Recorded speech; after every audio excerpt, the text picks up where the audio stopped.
کیس حوالې سره یو شارټ بریف تاسو ته درکوم. انفارمیشن چې څه وخت هم باري مقدار باندې انلیګل ویپنز امونیشن چې کوم دي دا درې سایډ نه در ادم خیل سایډ نه به دا بنو سایډ ته سمګل کېږي.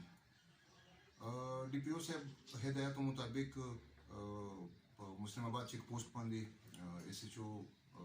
جرما سیف الله خان او انچارج مسلم آباد چیک پوسټ عنایت سلیمان ایس آئی جو یو نکبندي وکړه او ګاړو چیکنګ دوران کې یو سوزکې چې هغه کې ګوبیان او سبزي ګوبیان پکې هغه پړتال چې کله وشو نو هغه دوران کې دا اسلحه چې کوم په میز باندې پرتا دی د کې 27,000 سمثینګ دا مختلف بور راوند دی پکې 22 پکې 30 بور پسټل دی همداسې پکې بټ دی او دا ریکور شو او دوه ملزمان دي چې هغه نمونه چې کوم دي د شاته ولاړ دي یو نوید خان دی ولد انور خان او بل چې کوم دی اسرار خان ولد کمرګل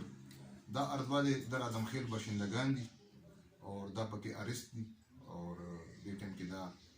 کیس چې کوم دی دا ځل تفتیش دی